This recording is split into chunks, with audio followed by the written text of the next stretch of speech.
All right, we'll get started. This meeting of the March 17th, 2022 Water and Sewer Authority of Cabarrus County meeting to order.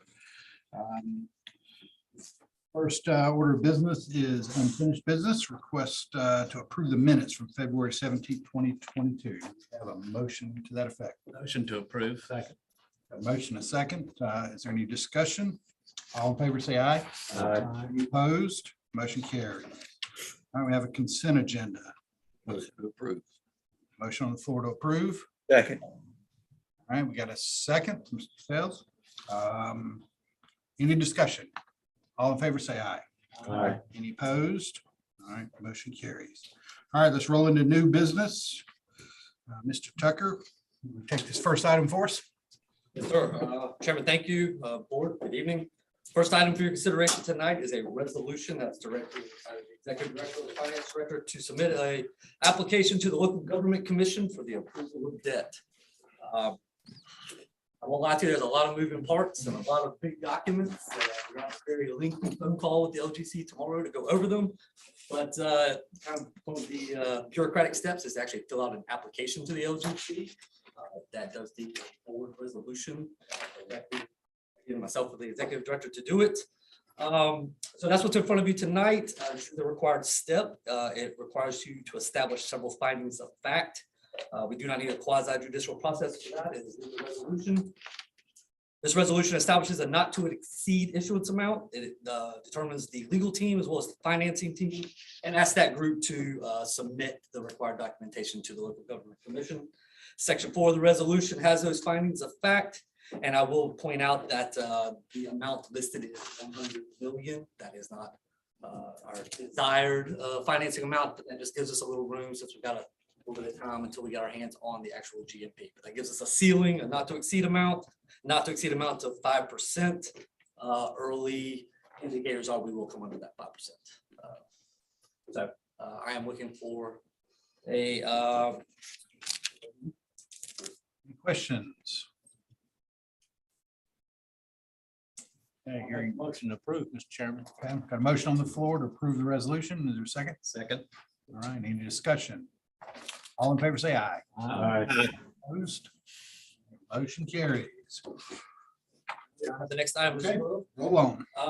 This is an amendment to the capital project ordinance for the expansion project. In particular, we're seeking an amendment to increase expenditures by $250,000 to cover issuance costs. In particular, the issuance costs I'm looking to cover are fees associated with acquiring ratings from the rating agencies. We have reached out to those folks. We're gonna have some interesting conversations with them over the next couple of weeks. It's going to cost us a little bit of money up front to get what's called an indicative rating, where they'll kind of give us their early feelings. And assuming those go well, then we will pay a different fee in order to get the actual ratings. But the project needs a little bit of money to cover those issuance costs. And that is what the amendment to the ordinance that I'm presenting tonight is. $250,000. And the revenue source will be revenue bond proceeds. Move to approve. Second. All right, got a motion and a second on the floor. Any discussion on this amendment to the capital project ordinance? All in favor, say aye. Aye. Any opposed? Motion carries. All right, Mr. Wilson, going to talk about the wastewater service agreement. Sure, I'm asking for the board's approval of the resolution approving the wastewater service agreement between WSACC and its member jurisdictions. Basically, this agreement is more of a marriage. We've been dating sort of, and now we're getting married and kind of bound together. And we promised to treat your waste, and you promised to pay us, and we'll live happily ever after. So that's what the agreement attempts to do. I understand there's some questions. Yeah, well, before I open it up, any questions about the agreement? A couple just to throw out there. So we've had some inquiries from developers about package treatment plants, and it's a little unclear whether this would prevent that. And I think everybody in the room would agree we don't want anymore. But in the current circumstances, there could be a situation that arrives that we can't provide the service because of capacity issues and a private developer wants to get that approved. We may have certain legislators that might want to facilitate that. So I just want to make sure we're comfortable. There's nothing in here that's going to hamstring us in that regard, that if we get that pressure, because once these things are recorded, it's done. I mean, I've been down this road before. These covenants don't get changed after the fact. So now's the time to adjust if we need to. But if we're comfortable that that kind of thing can probably occur through some sort of approval process, then I think we're fine. But I just hate for us to get in a situation where it does make sense, at least as an interim step, and we can't do it. So that's my only concern. I don't know if that's or not what the concern is, but Well, I wish we had a crystal ball. That would help us a whole lot. Since we don't, we just have to go with what we got. Who would be the approving authority? the state, we wouldn't have any role in that. Right. And it really wouldn't be between us and the developer or WSAC and the developer. It'd be between the state and the developer. And in that regard, maybe we're out of the loop and we don't approve or disapprove anything like that, and they do whatever they choose.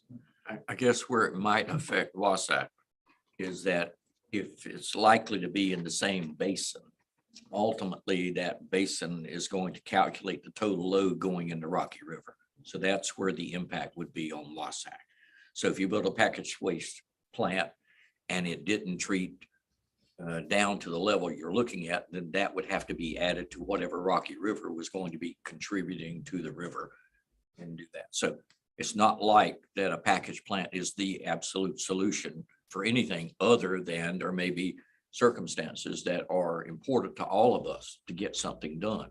I mean, maybe it's for the grounds, maybe for something that's going on somewhere in Kannapolis or Mount Pleasant or wherever it happens to be.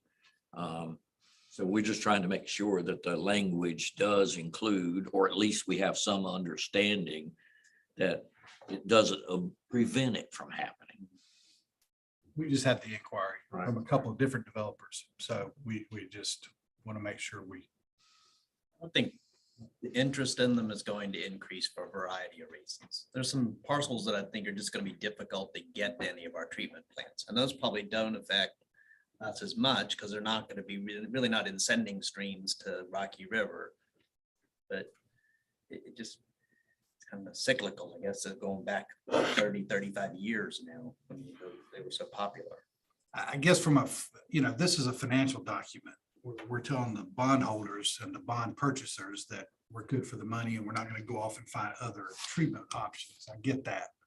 So I think in this case, we're not supplanting. We're clearly a developer is going to send their sewer to WSAC. That's 150 million times cheaper. But if they can't, and we say we just can't provide the service, that's where it'll come up. And I think we're good with it as we talk through it. If we'll just let the state manage that. And if it happens, I'm not sure we really have a dog in the fight anyway.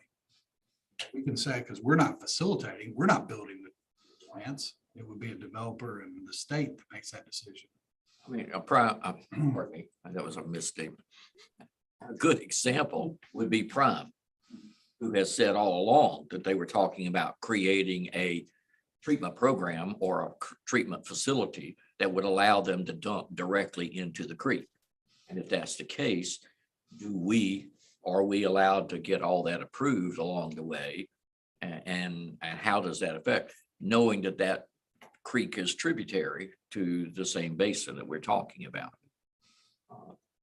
Maybe there's another Prime-like customer out there that's interested in doing some kind of treatment program that would get 98% of what needs to be done. And where I think this would, WSAC would get involved, and possibly a member municipality would be, whenever you're wanting a new permit or to expand a plant or a new plant, you have to do through the state an engineering alternatives analysis, an environmentalist documents. And in that alternatives analysis, they would say, well, why don't you go to your local municipal provider? And that's probably where they would come to us and say, we would like to connect to you. And if we came back and said, well, we do not have capacity, or we're not willing to make the investment to expand, to annex you or to extend to your project, then that would cross that, check that box, but that's not an alternative for them. Thus, they need a package plan. So I think that's how WSAC would get engaged with that process. And then it would be up to the state of whether the state was okay with that, or if the state said, no, you've got to wait till they have capacity, or whatever the case may be. But that would be, to your point, that would be out of WSAC's decision. That would be a state and a developer-driven decision. One of the exceptions to the prohibition is WSAC can't meet the demand, or can't meet this, sewage disposal needs, and won't be able to for everybody. So it's probably those situations that's designed for, and bondholders would recognize that we're putting all of our money into the WSAC expansion, but beyond that, if somebody wants to do one, that's not impacting any of our financials because they're up doing it on their own. Yeah, I think this more addresses if one of the jurisdictions wanted to step in and operate package plant to make sure it stayed in compliance. Yeah, that's right. I think the language in question really was about, there's a prohibition on a member jurisdiction constructing, acquiring a sewage disposal facility. And I think that was the concern, is maybe a private party does one of these, but the city of Kannapolis takes it over and owns it. And so there is a prohibition on that, but like you guys talked about, there are various exceptions to it, including if we don't have capacity, or if it just doesn't make financial sense to connect to our system. So I mean, and Scott Leo, who is the bond counsel for WSAC, and he's the person who drafted that the sewer services agreement. In his opinion, it gave WSAC then the discretion that WSAC could approve those. So it would come to WSAC approval for those. Again, it would That's just if a member jurisdiction is doing it, Well, not a private party. take the concurrence of the board. So That's right. if the board feels like they would be willing to do that in the future. And there could be a scenario where a private developer builds a package plant. We, either the jurisdiction or WSAC, decides we want to take it over to maintain and control it for a whole host of reasons. So I think this gives us that ability to do that. That's necessary. Okay. The other thing I'll say is that there's a mention here about an outside jurisdiction having to get approved to send sewer to WSAC. And we're working with the town of Landis about a project up there that we're not sure it's going to get approved yet or not, but if it does, they intend to send sewer through us to WSAC. So the way it reads, I think, is we just have to approve that. But I'm just letting the board know that's a real possibility, that it's not, in the big scheme of things, a huge amount, but it's not small either. So that's likely what's going to happen, and we'll have to cross that bridge when it happens, I guess. Well, following that thought process, Mike, even if that happens, if you accept Landis's flow, you're only going to do it if you have that in your allocation. Oh, yeah, it's coming out of our allocation for sure. Right. And yeah, that's a whole separate issue, but regardless, it does have to flow to WSAC ultimately. It doesn't have to. They can send it to Salisbury, but that's really expensive. So. Well, I realize this is the interlocal agreement we're talking about. What happens if there is an entity in Cabarrus County that is not a member of the interlocal agreement that decides that they want to build a package plant and get something done? I mean, I could imagine that there's some rural area in the southern and eastern part of the county that could easily be far enough away not to get to Muddy Creek or get to any other location, and maybe could build a package plant. And how would all that happen? What would we do in that situation? Maybe that's not a discussion for right now that we're talking about, but I guess it brings up that question when we're talking about building package plants. I mean, how long is this agreement here for, Mike? This agreement that we're talking about? Remember if it, I think it's Part of the bond term. 50 years, just to Oh, make well, sure. Yeah, okay, well, and the reason I asked that was if it was a 10-year or 20-year, well, to get what you're talking about done, go through the proper environmental channels and all that, it take them 10 years probably. And it's worth pointing out that there's an existing sewer service agreement between WSAC and each of the members already. And what this really is doing is replacing that one from like 1991. I mean, it's almost 30 years old now. So this is really replacing an existing agreement. And the reason the term is that long is is we're looking at trying to get maybe 30-year bonds, but we want to cover the next 2 or 3 issues within this agreement, which will put it out to close to 50 years when they're paid off. So that's the reason of the term. I mean, if you think about it, I mean, the number has been batted around recently that Cabarrus County is likely to be 400,000 people by 35, sometime in that time frame. That's a whole lot of places that don't have places now. They're going to have places in the future. And all of them are not going to be sitting on someone's main line. And how do we manage those as we go forward? That's what I was thinking about as we grow. What do we do about those areas that maybe are not even covered by the agreement? Any other discussion, questions? I'm not sure. I'm not sure either. If we have any authority. County? So the county ordinance for what would be rural zoning, low density residential, countryside, agricultural open doesn't allow package treatment plants. Now, whether or not someone could challenge that, saying, well, it's really state authority and you can't do that, but it doesn't allow it. And it also kind of discourages it through density too. So. Yeah, I mean, That- we're talking about a really big project to make Yeah. a package plan for a single project worthwhile. Another pharmaceutical company. Yeah, Well, the cost would be prohibitive anyway, in my opinion. So I don't think. unless it's several developers together in a basin, but so I think we're talking about stuff here, but it's a possibility. But I think we're covered. I'm comfortable with it. It'd be beyond our days, probably. If this thing's 2057, then I don't think this board will still be on the board. That's what I'm talking about. It'll be beyond us. Jennifer. I'm in Dave Phillips' seat. I'm here forever. All right, any other discussion? Motion? Yep. I would make a motion that we adopt the resolution. All right, motion on I'll the floor. second. All right, got a second on the floor. Any discussion? All in favor, say aye. Any opposed? Okay, motion carries. All right, Michael, let's walk us through this budget. All right, I'm gonna step up to the podium a little bit.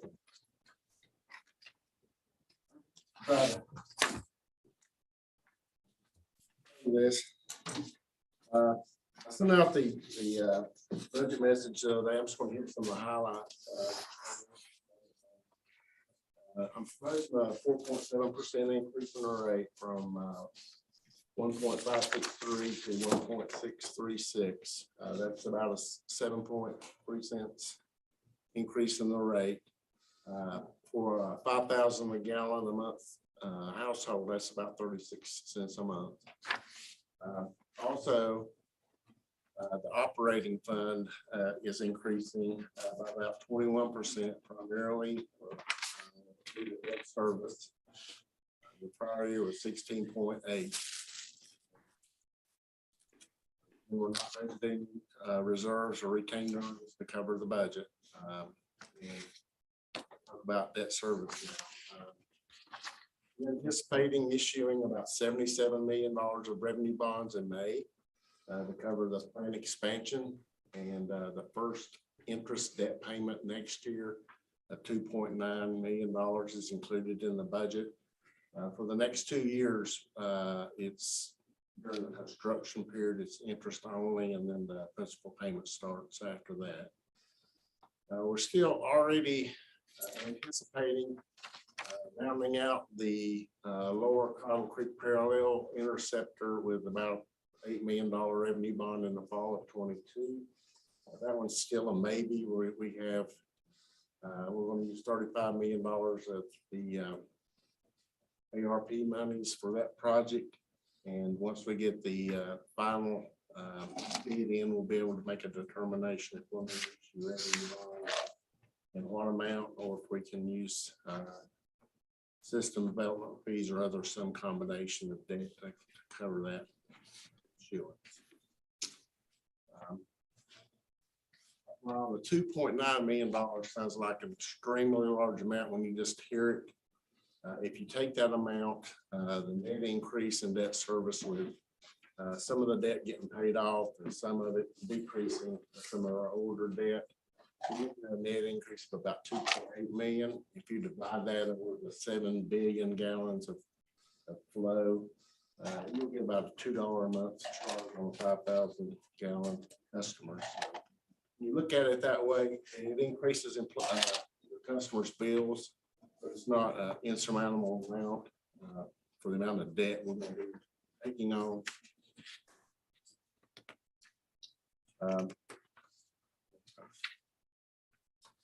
On the revenue side, the 4.7 cent increase will raise about $550,000 in revenue. Barely increase the budgeted flow this year, only about 5 million gallons. In the last couple of years, I bumped the flow up probably aggressively based on the rainfall I'd seen in the prior years. And I'm seeing that flow back off again. So I was real hesitant to bump up a lot of flow in the budget this year. We've seen some sort of drought conditions for 3 or 4 months out of the year, and it's kind of been normal for a couple. So right now, we are slightly behind the budget for the current year, but we are entering some of the wetter months of the year. So hopefully that'll back up. And budgeted a small increase in investment income, but not sure about what rates are going to be this year. On the personnel side, this is a tough one. Getting hard for us to attract and keep qualified employees. We saw 11 positions open and get filled last year. We currently have 5 positions open and are seeking qualified candidates. We are doing a compensation pay study right now. The results are due at the end of March. What we'd like to do is review that study and come back to the board later with recommendations on implementing the recommendations from the study. I put a lump sum amount of 7% of salaries and budget and benefits in the budget of $365,000. I'd like to take the pay study out of that amount and then wait on the jurisdictions to come out with their recommendations for the budget and then come back to the board with a recommendation for our jurisdiction. We try to normally follow what our member jurisdictions do in the way of rate increases for employees. So come back later rather than make a recommendation right now on pay increases.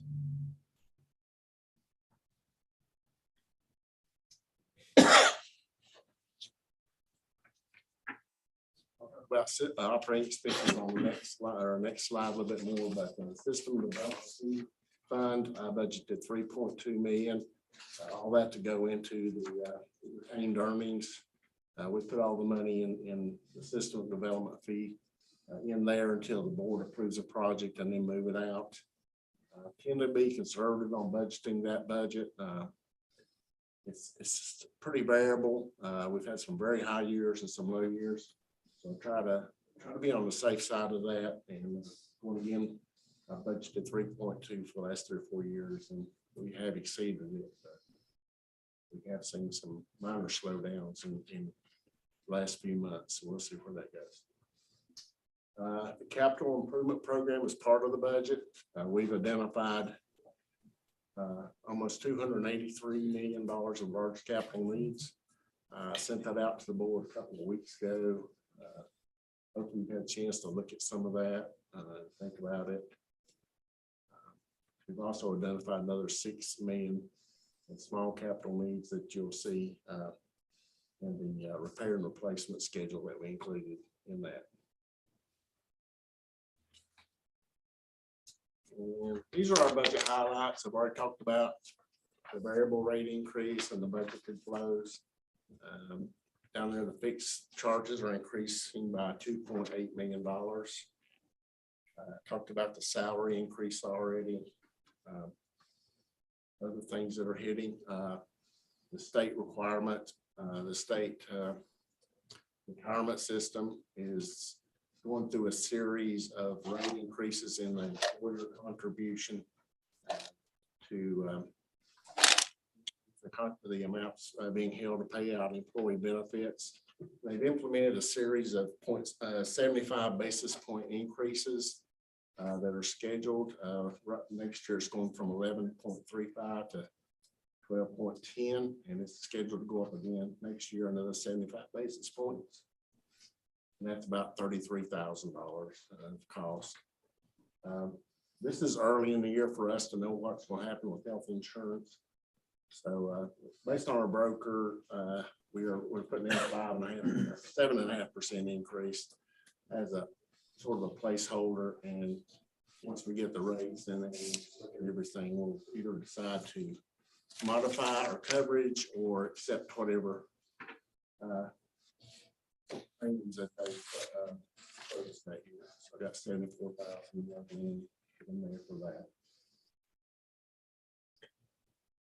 that. These are some of the big things that are impacting our budget. Chemicals, we're seeing quotes in the increases in the range of 30 to 40% for next year. That's an additional $293,000. Our chemical budget for next year is $1.3 million. Utilities, for the various departments you see there. Total utilities are budgeted at $1.9 million.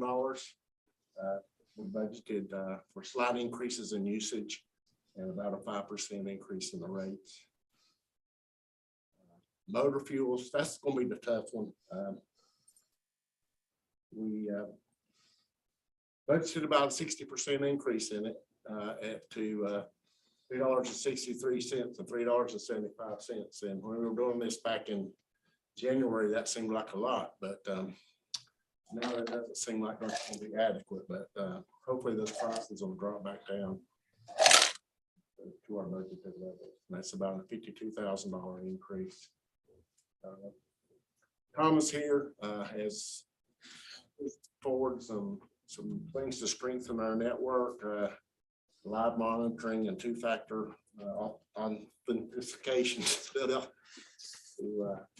get into our access our network, and that line item increased by about $23,000. And again, the fixed charges on debt service are listed there. We're showing one interest payment on the lower concrete parallel interceptor also.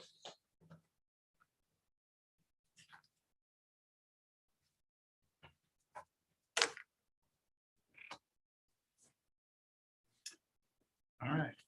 Well, you got more? Oh, still going.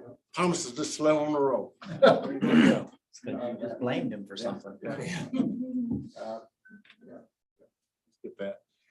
Well, where you Go want back to go? down. Back to the other one. Like this way? Yeah. Okay. There's a summary of the revenues. You can see the variable flows are our most significant. You can see that on the following schedule. Our budget's $20,455,276. Below that is our departmental budgets. Is that import biosolids going to stay steady? And have you looked at the rate on that? I mean, it's not a lot of money, but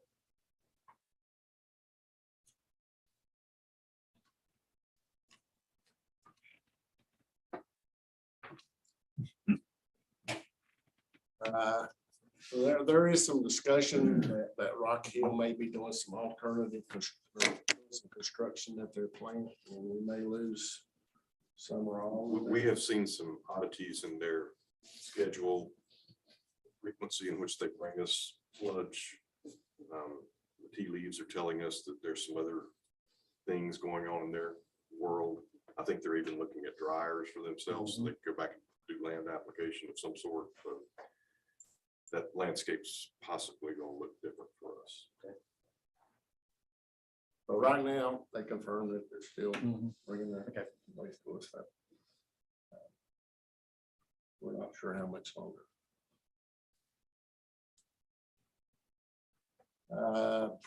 This is a pie chart of our revenues by source. Volume charges are single largest source of revenue at 11.5 million. Fixed charges are 6.8, and You see biosolids are budgeted at 400,000. Fees and surcharges, fees and surcharges is 800,000. Part of our significant revenues.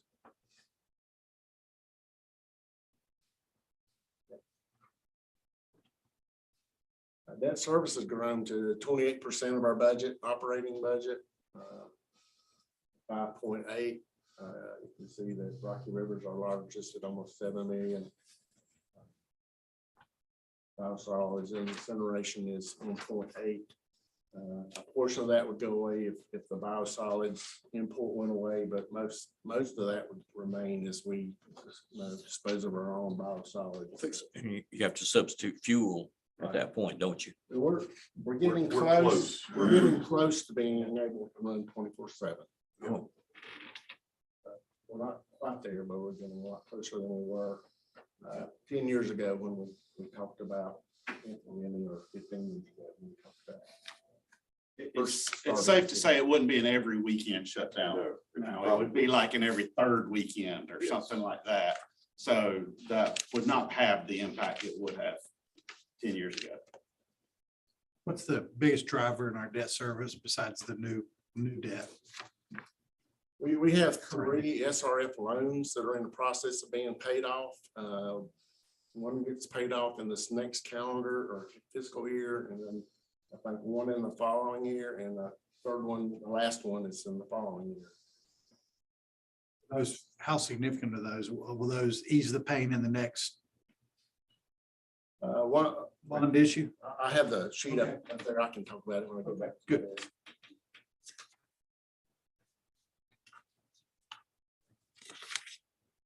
Again, there's the system development fee fund.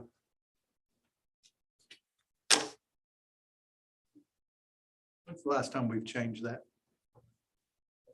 This will be our 5th year that we're in now. We have to do it this year by state statute, so we will be recalculating our fee this year. That's one of the tasks that we charge the master plan Rock and Beach with doing, is to update our CIP to capture all those expenses of capital that we're going to be doing over the next 10 or 20 years, so we can maximize our fee when it's calculated. That will hit until next year's budget. Yeah, that would be the following year. Right here, this is our system development fee and capital recovery fees from the time we implemented them.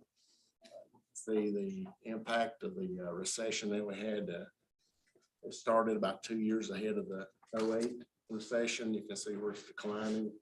I typically, we had a very strong year in 2021. Significant amount of apartment construction that drove that amount up. And, this year, we're on track to do about the 4.27 right now, which is slightly less than the last 2 years. And again, I budgeted the 3.2.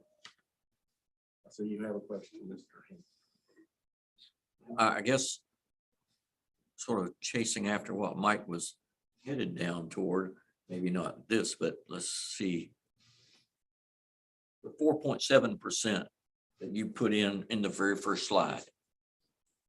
If nothing changes, if the bond arrangements work out the way we're anticipating, is there another bump up next year that's going to require just to be able to pay that? Or is that a number that's going to be a level number for some years? How about the debt service? I'm talking about the 4.7% that you added in the variable sewer rate. That's just the variable. That's operations. That doesn't have anything to do with debt service. So Yeah, I'm sorry. Yeah. Is, okay, that's in our. sorry, I'm mixing them up. I need to. We have variable costs and fixed charges. and Right. Fixed charges are the ones that be impacted. And I'll go over the schedule in a minute. Okay. This is our historical rate of annual variable rate increases. Those first ones you see on the left were during our period of recovery from the shutdown of Philatex. We went through a series of increases to recover from losing about 10 million gallons of flow. short period of time, about half of our flow. You'll recall, we were getting ready to expand the plant back in 2001, I believe, and postponed it right before we really started the process. So we had 9 years of no rate increases. At that, in that final year of no increase, we got to the point where we were operating at a net loss. And, we brought in Davenport to help us with our financial plan and implemented 4 or 5 years of 5% increases, and we were able to do it in 3 and start bringing those down. And again, this year, due to inflation and other costs, we're looking at a 7% increase.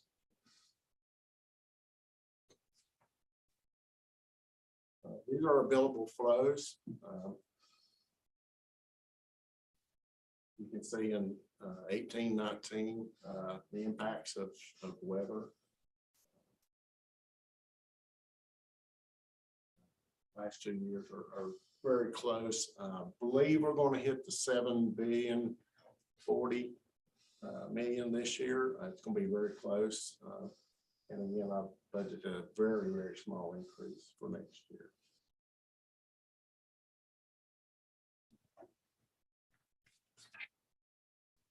And this is our outstanding debt. You can see back in 2005-06 is when we were at our peak with the SRF loans, and we've been paying those down. The schedule I had last year would show them being paid off in 2024, I believe. Now I've added in the debt we're going to be issuing in the current year. The net increase with the additional issuance next year for the Lower Cottle Creek intercept. So is all of that come from the revenue bonds? Yes, all that new debt will come from the revenue bonds that we issue.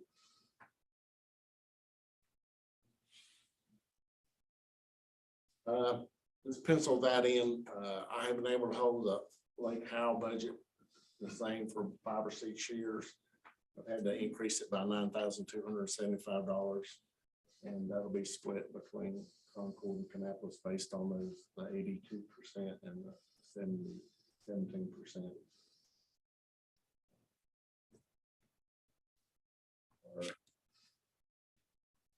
Security costs have finally caught up with us.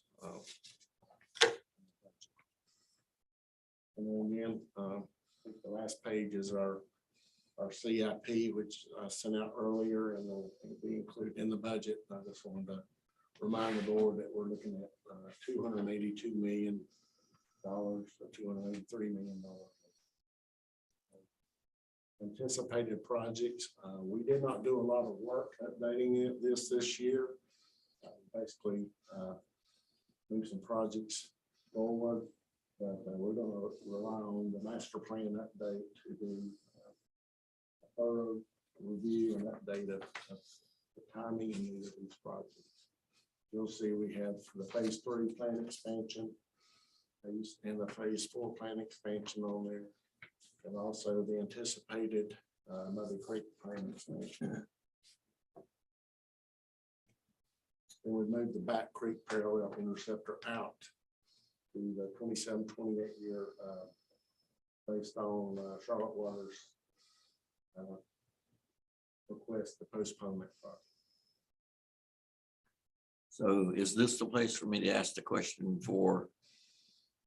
Since this is the fiscal year, we're talking mid 23 before this year finishes that we're talking about.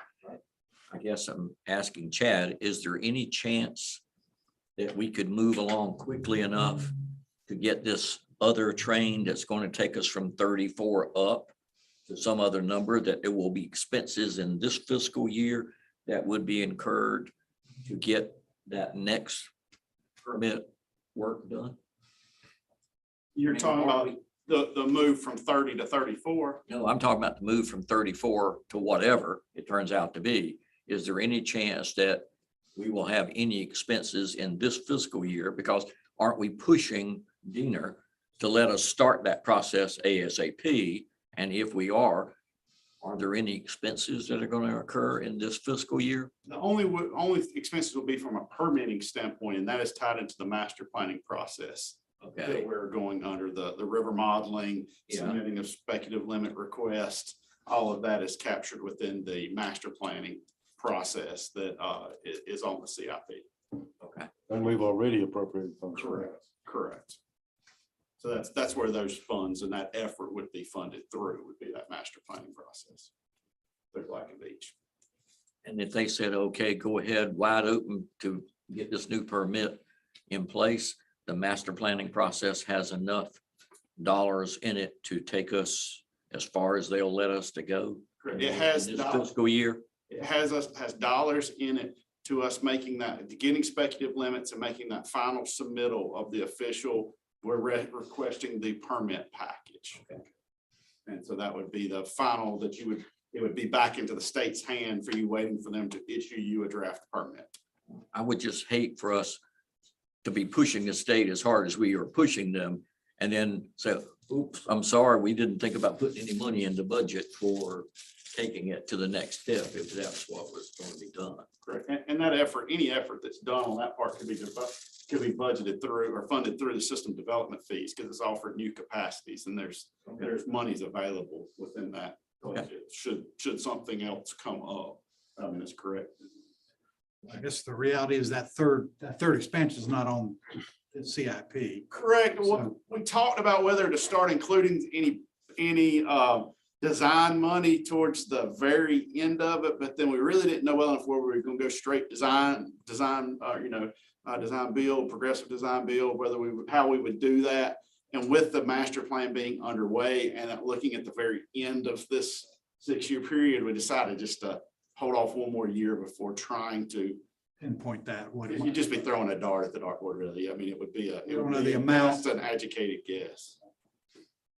next year will be something they'll have to. Correct. Definitely. I think our biggest push right now is for the phase 4 is to move it up as fast as we can. Either into 22, 23, but it's definitely in 23, 24, but they are been designing it for several months now already. But the reality is, by the time we get 34 permitted, we'll have it consumed already. I mean, there's no doubt about it. With all the building and the demand we have out there, it's going to get consumed. So as we've said all along, we ought to be looking for 34 plus as fast as we can get there. Well, we have some, we're gonna go back. Once we get the master plan, we'll be going back for re-rating on the flow reductions. So thanks to the Is city. Charlotte on board with that? The third phase? Has that conversation already happened, or are they involved in the master planning with us? Yes, that'll be one of the significant contributors to the master planning I process. assume they have the same pressures. They're doing the same basin wide looking. It ties into their interbasin transfer of how much flow they can send this way. And they're really having to make some hard looks of the next 3 million, their last 3 million, that 9 to 12. Is that going to be something that they want to do with WSACC, or are they going to want to try to handle that through pumping and managing wastewater within their system because of IBT impacts mainly. And I think to have that perceived of having more control. That obviously has a big impact on what we build, so Correct. that's part of the master planning. Yes. Answer us a couple of questions on debt service.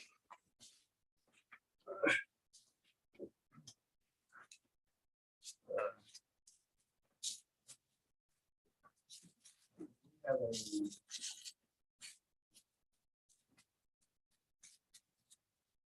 the upgrade phase 1 loan pays out in 23, this budget fiscal year.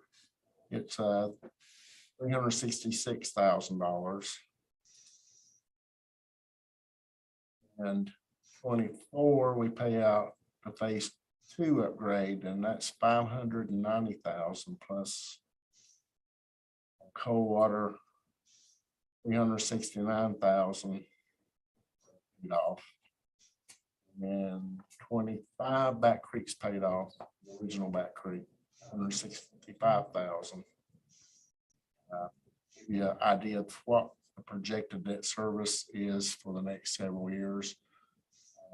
Forecast for this year, total debt service 4.596. Following year 2024 is 5.7. 25 is 7.6. 26 is 8.7. 27 is 8.7, and 28 is 8.7.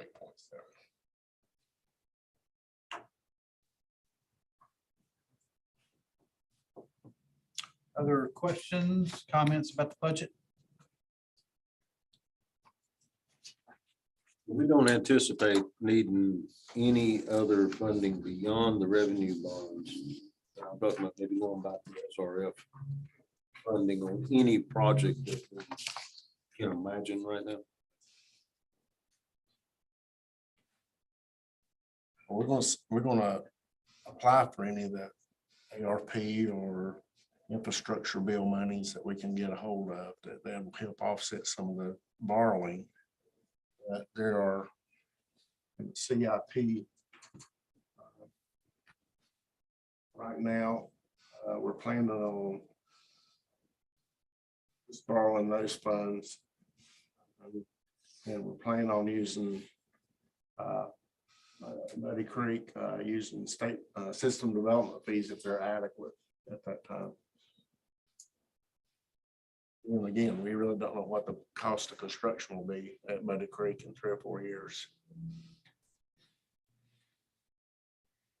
But I do think to clarify for phase 4, there will be another bond issuance. We're planning For on, phase 4 funding. I think that's what you were at. Is that what you were asking? I was actually asking about a different pot of money Okay. because we're having our SRF funds paid off in 3 years. So all of the new debt and any anticipated will come out of revenue bonds. unless we're going to apply for, but we don't know whether we'll qualify for the SRF. Loans or grants. It's a lot more money this year than it ever has been because the infrastructure bill, I don't think anybody really knows the details of how it's going to flow, whether it changes the game. Historically, WSAC and jurisdictions here have not been all that successful. At least Concord, Kannapolis, because our systems are healthy and They have a point system they use and they award points based on different things. And typically the better operating your system, the worse points you get. So the infrastructure bill is just a flood of money. And it may change the game. I mean, we may be more eligible than we have been just because they have way more money. We just don't know. Anybody knows yet, but we'll know soon enough. again, we got the senators keeping an eye out for anything that may. And he says there's 800 million in one pot that they've already created. So there may be some money there. We definitely have the needs if money becomes available that other folks can't spend. A lot of this money has to be spent by 2026. Works back to the federal government. So I did ask Michael before the meeting if we can time this to try to figure that out before we issue these debt, but he reminded me that that'll be a time issue if we delay, and I don't think anybody in the room wants it delayed. So it's better to just issue these, just take our chances that some of that money is available for the next phase 4. Is it is. Shame you get dinged for taking care of your system, huh? Doing the right thing. All right, any other? So Michael, the customer is likely to feel if the municipalities just pass through the increase, $2 from the fixed side and 36 cents from the variable side. Is that right? For the low end users, right? For the 3,500 gallon, 5,000 gallon user. Okay. Again, that's part of the bill and you have your retail side that goes on top of it and you have your increased costs of being. Yes. We don't have any. Probably way way too complicated to go through, but by making the moves we had, increasing those costs of the member jurisdictions over the years, now we're in a much better position to borrow at a better rate. I mean, we hope the rating agencies follow through on what they've given you as a tentative rating. So. And ultimately, it saves people money. It just, again, how do you quantify that? All right. Anything else on the budget? Any questions? Good job. I Yeah. don't have a question. I have a statement. This is very similar to what we see on the municipal level. So, no surprises, but I will say from a personnel side, it's important to keep that focus there because we're seeing the same thing on the municipal side. Increased costs going up, but none of this matters if we don't have people. So I commend you for that being in there. So I know you're new to the board. If you need to sit down and let's go through more detail.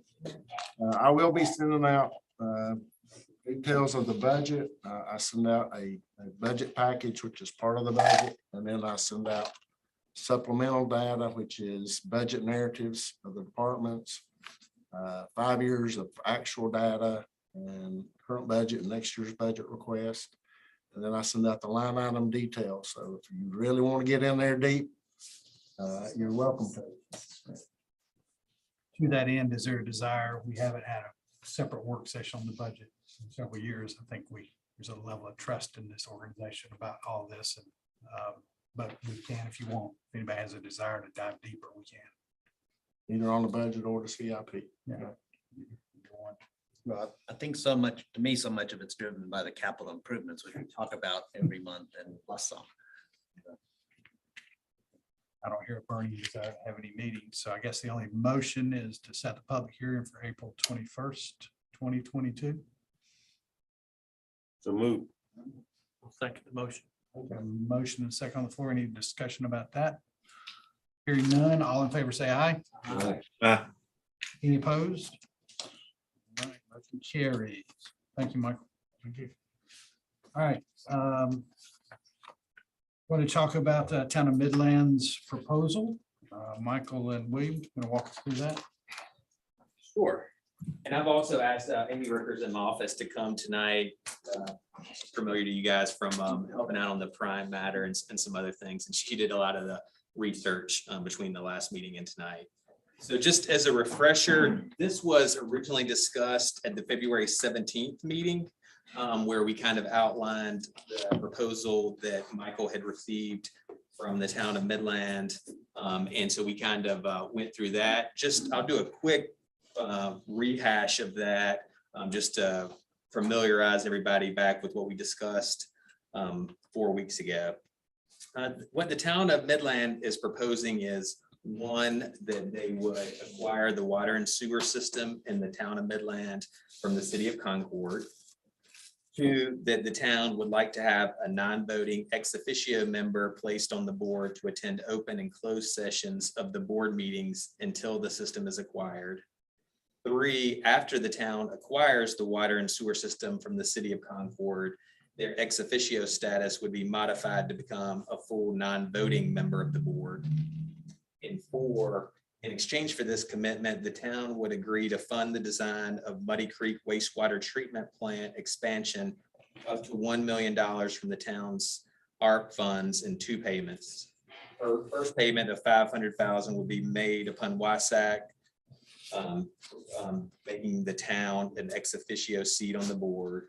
A second payment of $500,000 would be made in May 2022 when the town receives their second ARP disbursement from the state. And in going along with that, the town would further expend funds with their lobbyist in Raleigh to seek an earmark from the state legislature for the construction of Muddy Creek wastewater treatment plant expansion to 1 million gallons a day. So we had talked briefly 4 weeks ago about this proposal. And at that meeting, the board had asked JAH to return at this meeting with information regarding the mechanics and the legal ramifications of this proposal. And that included looking at WSAC's existing articles of incorporation and bylaws, any issues under Chapter 162A of the North Carolina General Statutes, which that's the Water and Sewer Authorities Act, And then third is kind of go ahead and start considering any potential conflicts or issues with any other existing contracts or agreements that WSAC has entered into. So we kind of spent the last 4 weeks or parts thereof, and Amy did a lot of the heavy lifting on this. One, looking at chapter 162A, the statutes. Two, looking at WSAC's existing articles from back in 1992 and the bylaws that have been slightly modified from time to time, but are largely the original bylaws. And then three, giving some consideration to existing agreements, including things we've talked about tonight, such as the sewage service agreement.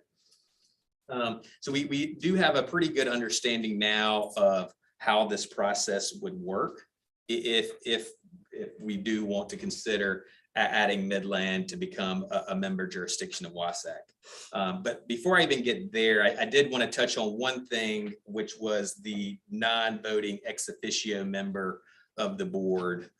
We did do some research on if that would be possible.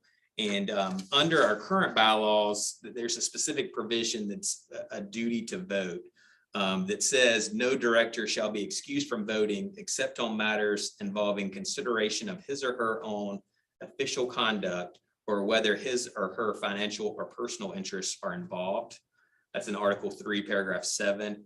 And with that provision, it's our opinion that we could not have an ex officio non-voting member of the board under the current bylaws, unless we wanted to take the step to modify those bylaws. Our bylaws, of course, you could modify those anytime. That would be an affirmative vote of this board. We'd have to give notice of that and set forth what the change would be. And then we'd have to discuss that in a public meeting. But anyway, it's our opinion that we could not, as the bylaws are currently constituted, have a non-voting position. So that's kind of the first thing. And that's a minor thing, but it is a part of their proposal. So I did want to address that. Want to kind of get right into what the process would be if we wanted to add Midland and if Midland so sought to become a member. The first step would be that Midland would have to adopt a resolution requesting joinder to become part of WSAC as a member jurisdiction. So the first step really would be Midland and their town council would have to do that resolution. Following that, WSAC would then need to adopt a resolution consenting to Midland's proposed joinder and providing notice for a public hearing to consider the joinder. And as part of that resolution, we would also have to revise and amend our articles of incorporation and bylaws to include Midland as a member jurisdiction. Talked briefly at the February meeting. Our articles of incorporation are very clear about who the members are right now. And that is 2 members appointed by the City Council of Concord, 2 members appointed by the City Council of Kannapolis, 1 by the Town Council of Harrisburg, 1 by the Town Council of Mount Pleasant, and then 2 by the county commissioners. And then the 3rd is a county seat, but it's with in conjunction with all the members. So that's how the current members are constituted here. So as part of that resolution, we would need to go ahead and at that time have a proposed amendment to our articles and our bylaws. Following that step, that's when we would have this, WSAC would have a public hearing, be similar to the budget public hearing where we would consider Midland's joinder. Following that, assuming it did get approved by, assuming Midland adopted a resolution, assuming WSAC adopted a resolution, the next step would be that each existing member jurisdiction of WSAC, which would be Concord, Kannapolis, Harrisburg, Mount Pleasant, the county, would need to adopt a resolution consenting to that joinder. The next step after that would be a copy of Midland's resolution requesting joinder with proof of publication of notice and certified copies of the resolutions of the existing member jurisdictions consenting to the joinder would need to be filed with the North Carolina Secretary of State's office. And then the final step here would be that the North Carolina Secretary of State's office would then review the materials and determine if the request is compliant with the applicable statutes. And if compliant, then they would issue a certificate of joinder to make Midland a member jurisdiction. So I realize that's a fair number of steps. We kind of highlighted that a little bit last month of the steps involved. That this is a pretty highly, the statutes are pretty clear on this in chapter 162A. It's just multiple steps.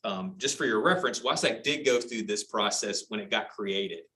In the articles, every member had a resolution authorizing the creation of WSAC. So there is precedent where when we got created, that's exactly the process that went through. And those are actually attached as part of our articles of, the meeting minutes from Concord, Kannapolis, Harrisburg, Mount Pleasant, and the county. So this process has been done before. Obviously, it would be relatively new now because that the folks who went through that process in 1991 are no longer around for the most part. But there is a process to do that. But like I said, it would start with Midland, then it's WSAC, and then it's the members. So that's kind of that. We can touch back on questions you have after that. But the other thing we did look at is the additional considerations. And some of these are easier than others. Midland would need to sign a sewage services agreement with WSAC, what we talked about earlier that all the other members are doing. Midland would need to enter into a pre-treatment agreement. Right now, all the municipalities in the county have a pre-treatment agreement with WSAC. And then the third and kind of the biggest consideration is to discuss Midland's inclusion in the interlocal agreement dealing with capacity allocation. So right now, as we know, Concord has a arrangement with Midland. And so whatever Midland's getting is coming out of Concord's allocation. So we would need to consider if Midland became a member, do we need to make some modifications to that interlocal agreement, which would require all the members to consent to that, to have Midland its own allocation. So that's just something to consider. Obviously that's on down the road, but it's just, I did want to flag that because obviously that was something that this board and all the members spent several months working on.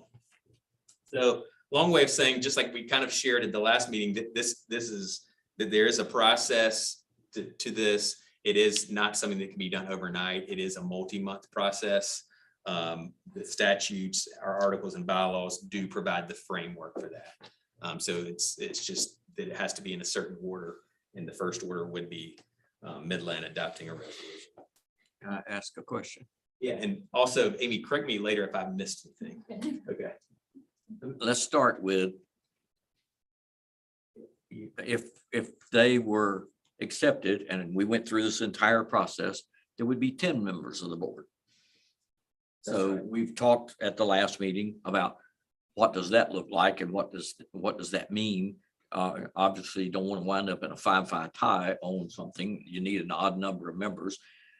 The cycle where you suggested, or the step where you suggested that we would accept them into membership and have to change our bylaws in order to do that. If we decided, and I'm not necessarily in favor of it, but if we decided that we wanted to make the number 11 or 13 or whatever the number is that we're talking about, so it's an odd number, would it be done at that same point in the It would be process? done, yes. It would be done basically my second level, which was, that's when WSAC would adopt their resolution. At that same time, that's where you would be amending our articles and bylaws. So it would be done at that, it would be done early on in the process. It would be done before you ever went to the members for their consent. Because the members are going to want to see that too. So that's why that's really that second step is Midland resolution, then this board deciding that. But yeah, I mean, to your point, you could at that time, if you're amending the articles, this board could change the numbers. I guess the point I was going to make is it sounds like that's really two decisions at the same point in time if we choose to make any decisions at all in the process. I mean, if we're going to offer them, if we're going to correct it, we need to be making those decisions among this board now as to, or not now, but whenever this process starts, Yes, to look at it and say, how many numbers do we really want on the board? that's correct. I think that would be hand in hand, both things. If you're going to bring them on, then you need to also at the same time have that discussion of what number you want. And, it is important to note here that like most boards, And this is by statute too, that, an affirmative vote of the majority of this board decides. So, there'll be some times where you'll have certain bylaws or other provisions that require different percentages, but for the most part, your votes are just a majority action. So right now it's 5-4 would be decide things. No super majorities at all. That's right. Not for WSAC. But the member jurisdictions, when they pass resolution, it's 100%. All 5 have to approve this, not just a majority of the 5 jurisdictions, right? Right. So, That's right. okay. But this board, Just like it is similar to like what we went through with the interlocal agreement where it was all.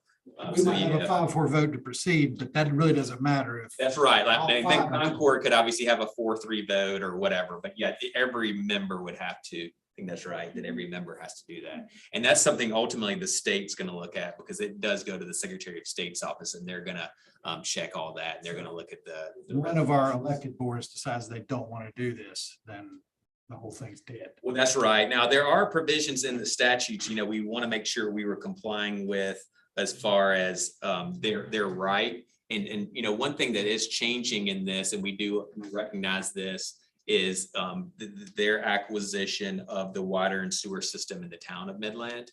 And so that does, give them certain statutory rights potentially to become a member, subject to the reasonable consent of WSAC and the members.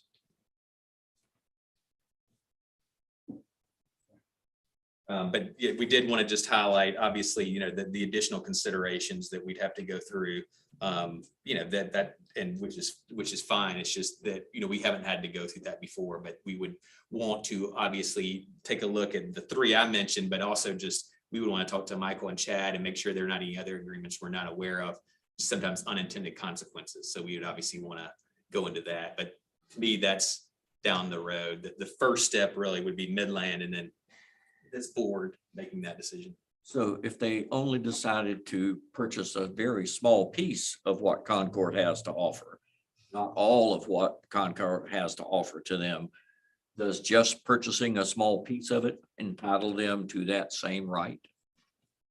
Yeah. And this gets kind of complicated in the statutes in chapter Is 160. there a minimum amount they have to spend? I guess I'm asking. No, the statute says reasonable terms and conditions, that the joinder to the authority is based on reasonable terms and conditions. So, I mean, it would be, I guess, for the board and the member jurisdictions to determine whether or not they believed it could consent to the terms and conditions that were being. But yeah, there's no like statutory minimum or maximum, that kind of thing. Let me get my mind sort of straight on this, because, obviously Midland's down the road from me, and I was the liaison for Midland Town Council for 5 or 6 years, and so I'm familiar with those guys. All right, and they always tell me in their terms, and Cassie, you're back there, you know what they say, Midland's the redhead to stepchild. We always get left out on everything. And so my question is this: if Midland does put some skin in the game and they do work out a reasonable agreement with Concord, and they buy the whole system that Concord's supplying them now, and sort of like what Daryl's talking about, they get a piece or they get it all, they've still got to go through this same process. I mean, it's not like we're singling them out and saying, well, you got to do this, and this, when that's the way it is. And it's not necessarily this board, that's the state. That's correct. Yeah, this is all statutory under chapter 162A. So this would be the case if it was Midland or a newly incorporated city, or if there was just a city that just hadn't chosen to be part of WSAC at the beginning and now wanted to, like say Kannapolis hadn't wanted to be in WSAC at the beginning and they now wanted, you'd still have to go through this process. Yeah, well, that's where I wanted clarity on, because I get so tired of hearing them say that same thing, that we do this to them. It's not that we're doing this to Midland. This is 162A, I think it is. It governs this, and we just have to comply with it. And until they do what they're supposed to do, the ball's not even in our court, the way I see it. But, anyway, if they want to start that, then the board can look at it and follow the process that you've outlaid. And make a decision at some point, but I think it's frugal right now, my own opinion, you know. Well, and I'll also share, because this was presented to Michael, by the Midland Town Manager of like, would there be a potential legislative solution to this? Could there be a change to those statutes? That's possible. We have not considered that right now about what that would look like, but he did, I did want to share that with you, that he did present that of could there potentially be a legislative solution that may alleviate the need for some of these steps. So that's at least been considered, and you know, we have not gone further on that yet, pending what this board says, but that's at least out there that maybe there's a legislative way to get around this. But if you just look at the articles, bylaws, and the act right now, the process we just described would be the process. Sounds like a good process to me. It's lengthy, but it's a good process. Well, and it is good. I mean, you know, and we've shared this. I mean, this topic has come up from time to time. Like I shared in the February meeting, WSACC has actually engaged the school government 2 times over the last 15 years to look at this issue. And I do think the dynamics have changed potentially with the idea of acquiring their own sewer system, because as I shared with this board, the last time the school of government had looked into this, the thought was that typically jurisdictions who didn't bring customers and or infrastructure to the table were not members of the authority. Now that's potentially changing if this acquisition goes through with City of Concord. What would happen? Seems like I heard you say they were offering a couple of things. One was this ex officio member becoming a real member somewhere down the road. And then they were offering to buy the piece out of Concord, whatever that piece is. And then in addition to that, they were willing to go to whoever to see if they could find some additional money to pay for that they were going to put $1 million into the expansion of Muddy Creek. And they were going to then go back and see if they could get some additional money to pay for all of Muddy Creek. Is that what I heard you say? Yeah, I think just to go back, just so we're saying the verbatim is, yeah, that the town would agree to fund the design of Muddy Creek. And that would be that $1 million coming from the ARP funds. And then the town would also go to their lobbyists in Raleigh to seek an earmark for the construction. So the $1 million would be for the design phase. And this is something we've actually talked about, and I know WSAC's talked with Midland about a couple of years ago. So WSAC does have an acceleration policy that basically any member could come to WSAC. And so say a project's not in our CIP and maybe not on WSAC's next 5-year plan or 10-year, whatever, you know, and a member wants to do something, WSAC would be willing to work with them if that member funded it. And so at the time, we did have some drafts and discussions about Midland funding the design process out of their own pocket. So that's been discussed in the past. I guess where I was going with this, William, is the multiple steps that have to be done. It's pretty laborious to get all these steps done along the way.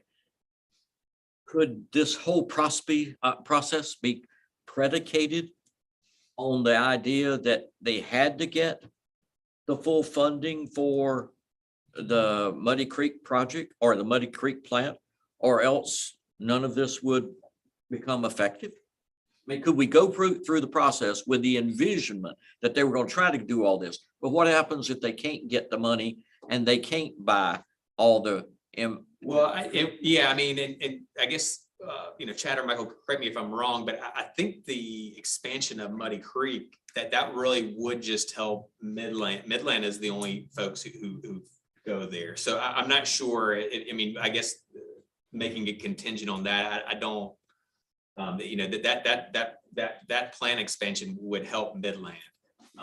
And so, but no, I don't think necessarily changes the dynamics on their inclusion as a member. No, I did want to speak to something else that you mentioned in that comment, that when you were talking about the non-voting member, and we mentioned that we could change, you know, maybe it's not the way our bylaw is written. It actually statutorily, the members have to vote. So it's not just that our bylaws say we can't have non-voting members and you have to be recused to not vote. It's actually statutory that the members of the authority have to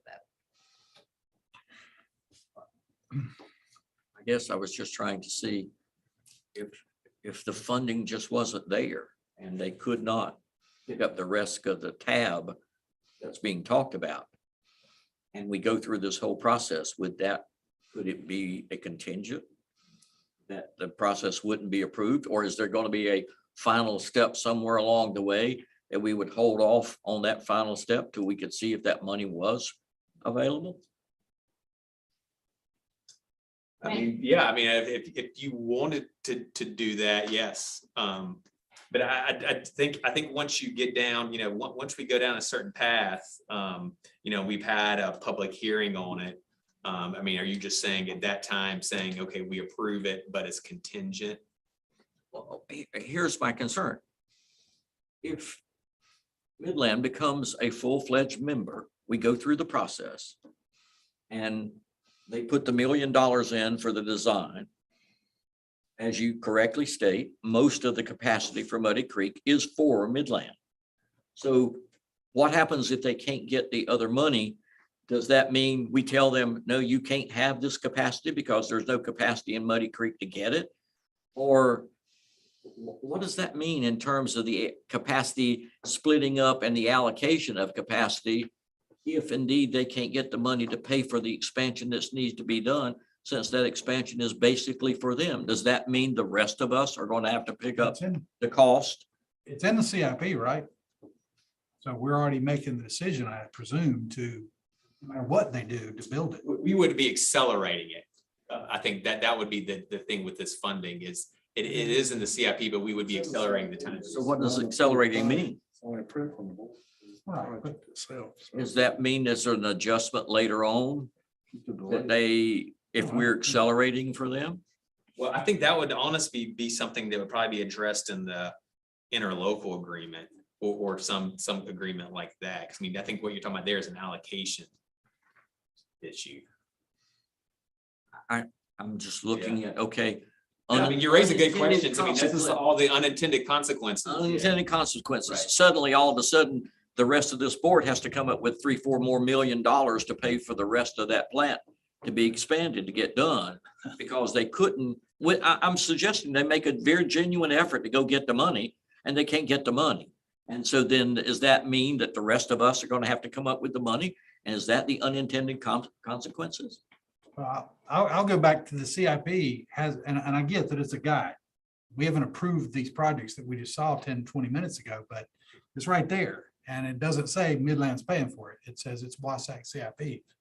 So at some point we'll have to make that call, whether we actually do that project or not. And this could play into it, whether Midland has funding to put towards it. I don't know. And I don't know if anybody in the room, maybe I've been here longer than anybody, but I don't recall, maybe there have been projects we've done that benefit only one WSACC member jurisdiction that everybody paid for. Probably there's been some outfall lines that serve one more than others, but that's one of the dynamics I think we have here is, sort of, we're all in this together and we fund things that, others benefit more than other members, but we do it for the greater good. So that's sort of how it was created, why it was created. We bring Midland in, that's something we have to think through, is that once they're a member, if those principles are still good, then we would fund that regardless. If we think the collective board of majority thinks that's the priority, one of the priorities. That's just how I view it, but historically That's how we operated. the one thing I haven't I'm not real clear on is how we fund and Michael, if you've given me thought to this, how we fund the operations and they have no flow in Rocky River. So the sewer allocation, we have a sewer allocation policy and an agreement, but I think, that doesn't. They will have some flow that goes to Rocky River. they do Have a permit. It goes through the city of Concord. So they would get that piece, I guess, of that, probably in an amended sewer allocation. Probably. Yeah, I'm not sure what But how do we fund the operating expenses? It's a percentage of flow. It's, there's. well, we would have to meter their flow out separately, as we do for others. So Now it all gets tied, that just gets tied in with Concord's bill. I guess the bottom line is all the percentages, the Concord piece just gets pulled out and becomes Midland's piece of the puzzle. But I mean, they're gonna pay a percentage of the Rocky River expansion, which is a huge number, and it'll be big for them too. It's big for us. They won't see much benefit of it. And that's the reality, right? But actually, the majority of their growth is going to the Rocky River Basin in the next 10 years. Okay. Is the majority of their growth. Okay. And new development, that 1,200. Yeah, there's two, one huge and then another still significant development. So if they acquire the system, they'll have some revenues to Right. participate. When those projects are done, they will have more flow going to Rocky River than they do to Muddy Creek. Okay, that's helpful. What's the usage of capacity at Muddy Creek now? 160. 175,000 was the average for last year. And it's at 300? Yes, sir, it's rated for 300. Correct. I think last I heard they had about 90 that's not allocated. Yes, sir.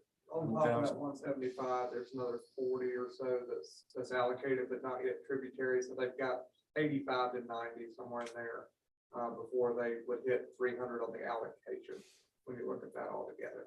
The way we're dealing with.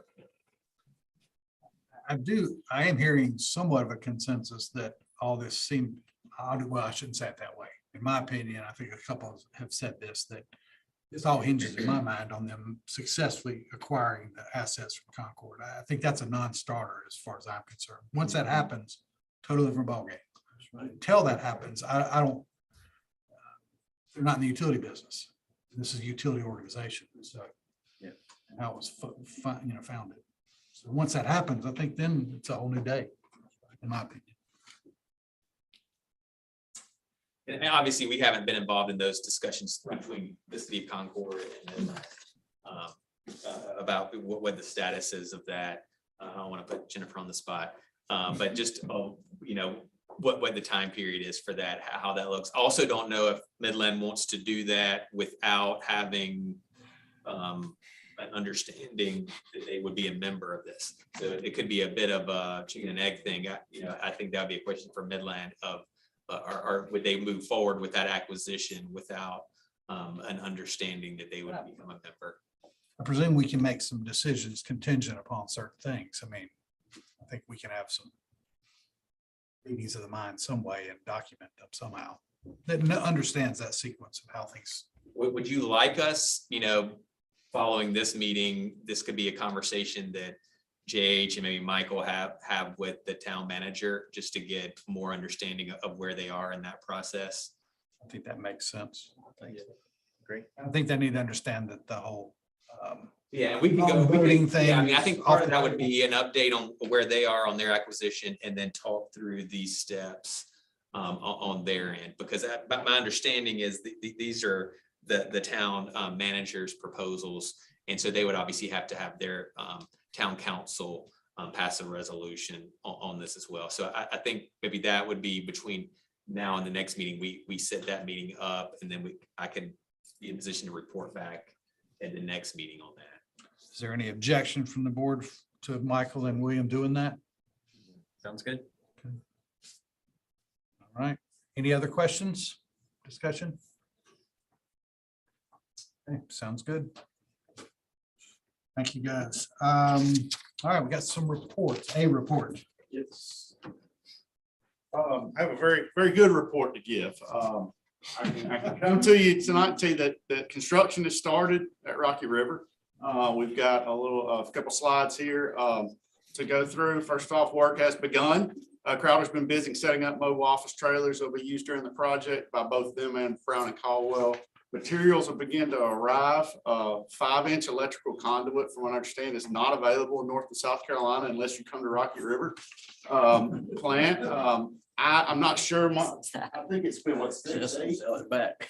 I mean, but there's been 6, 8, 10 tractor trailer loads of 5-inch electrical conduit show up at the site. And the electrical conduit rebar has been arriving as well.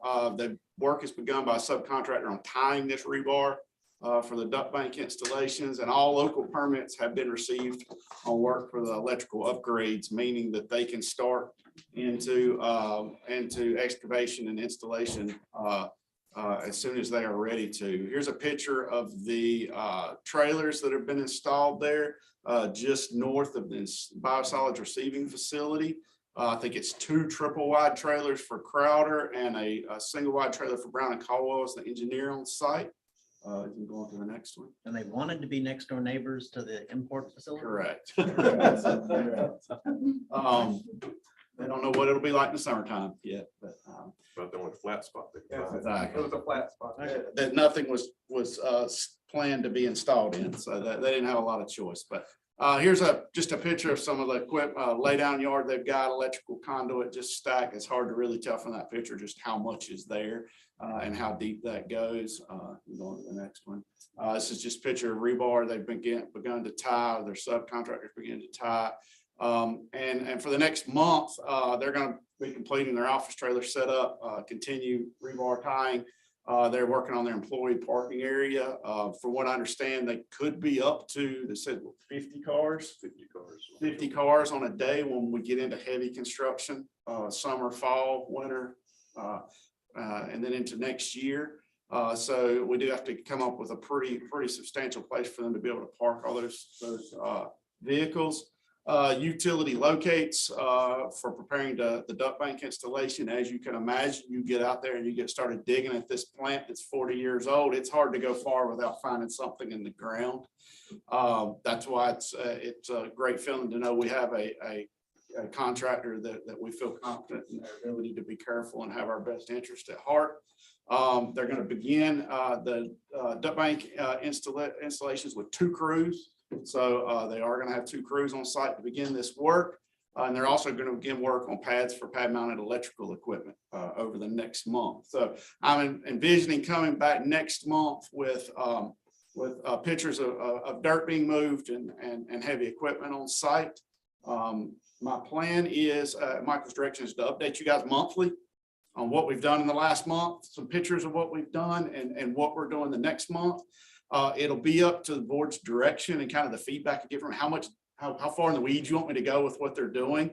I'm going to keep it fairly high level to start with, but obviously anything you want to have more information on, always feel free to ask questions. I will probably turn around and ask Thomas because he's the one that's there every day, seeing everything every day, but we will get your questions answered or pictures of or descriptions of what's going on answered and back to you, and definitely want to keep all of you informed as we move through this. So at one point it seemed like a long way away that we were going to actually start being under construction, and we finally got there. Early mid-March I think is sooner than some of us feared it would be. So I think we're happy to be moving at this time, and I think Crowder's ready to try to take advantage of hopefully good working weather and get a lot of this knocked out as quick as they can. Any new challenges on the horizon that are anticipating, supply chain or anything like that, or? I wouldn't say new challenges, but I think those challenges haven't subsided any. That they continue to be concerns from a supply chain, from a workforce, from all of those are the biggest inflationary pressures our contractor expressed to us today. There are a lot of challenges with terms and conditions with their subcontractors that they're getting really pushing back on some of those terms and conditions of fuel surcharges and things like that they don't always agree to, but in this case they're kind of having to. So there are a lot of challenges that are different right now than maybe they were 2 or 3 years ago in this environment. But it is a pleasure to go into our weekly meetings and not get tons of excuses from our contractor. They tell us our challenges and what they're doing about it, not an excuse of why they didn't get something done. And that's why I feel confident with the team we've got, that they're trying to anticipate, but then they're also quickly reacting to challenges to meet our schedule. I assume with all that material on site, you're keeping the gates locked? We gotta keep the gates open because there's so much stuff coming in. We're putting Mark in a tent down there. I gotta go back home. If he does good, we'll get him a camper. It's a really long tent, right? Yeah, really All you can to sell something to the small guys. They did confirm today they're on track to give us the final GMP at the end of March. So we'll be moving forward with that and getting the bonds ready and ready to award the contract and bond sale, have you guys award the contract and really move forward. And then that will move Brown and Caldwell hot and heavy into phase 4 design work. And then we will continue to work with the team of how do we start implementing that? How quickly do we implement that? And where's our schedule savers? What makes sense? Is there a chance that the phase 4 could be a series of additional GMPs and just keep rolling? Take pieces of it? That's what I anticipate. I anticipate we end this project at GMP 6, 7, 8. You know, I envision we end up with Successive, something. keep it moving. As soon as something's designed. Yep, the thickeners are a good example of that. We have to install 2 new thickeners that were originally part of phase 3. That were determined that we didn't have to have them for the 30 MGD, so we pulled that out. So we could get it constructed and certified at 30 MGD sooner, but they can begin construction on that work sooner than waiting till we're done on 30, you know, so some of that work will begin as quick as possible. That's a good plan. All right, any other questions for Chad? Okay, thank you for your work. Let's open it up for public comment. Going twice. Okay. Need a closed session. I'll entertain a motion to go into closed session under GS 143, 318, 11A-1 and A-3. So moved. Motion on the floor. Second. Any discussion? All in favor, say aye. Aye. All right, we stand in closed session.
Aye. We are adjourned.